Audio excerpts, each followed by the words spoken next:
sommes ici dans un des lieux les plus sauvages et un des plus jolis donc du Piémont vosgien, du massif des Vosges et du département des Vosges. Nous sommes ici au col de Praillé qui donc sépare le département des Vosges et l'Alsace à proximité du Donon. Ce col était un col frontière en 1914-18 et est donc devenu un enjeu intéressant, entre guillemets, sur le plan de la stratégie et de la guerre de 14. Mais si vous regardez en dessous de mes pieds, eh bien, vous y verrez des superstructures, vous y verrez des pierres qui, en fait, expliquent une autre nature à ce col. Ici, en fait,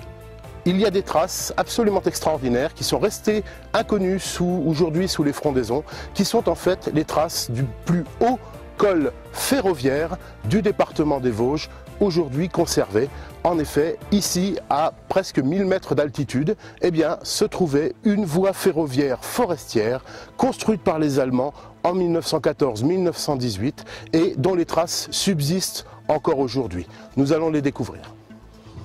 En effet, il est tout à fait étonnant de trouver ici, en un lieu aussi reculé et aussi sauvage, eh bien, les traces qui se trouvent derrière moi, c'est-à-dire une trace ferroviaire de chemin de fer, donc laissé par les Allemands pendant la Première Guerre mondiale, pendant leur durée d'occupation de ce secteur, puisque le col de Praillé était resté derrière les lignes ennemies après la cristallisation du front en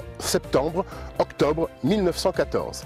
La guerre durant, eh bien, les Allemands doivent mettre en place un système de communication et un système de transport qui leur permettra à la fois d'exploiter les ressources que nous avons autour de nous, en bois, en matériaux, mais également d'alimenter les zones de front comme le col de la Chaplotte ou la Roche-Mère-Henri qu'on verra plus tard. Et donc ils ont établi un système ferroviaire très complexe avec tout un réseau qui maillait le territoire et permettait ces exploitations.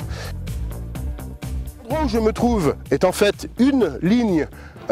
donc aérienne entre guillemets, où les trains venaient se poser pour les visites techniques de leur superstructure, et devant nous cette fosse est en fait une fosse de visite pour l'entretien de la partie des machines auquel on ne pouvait accéder que par le dessous. Donc c'est un espace technique de travail entièrement cohérent avec des ateliers de machines, bien entendu un toit et tout le nécessaire pour pouvoir faire la maintenance du matériel ferroviaire roulant.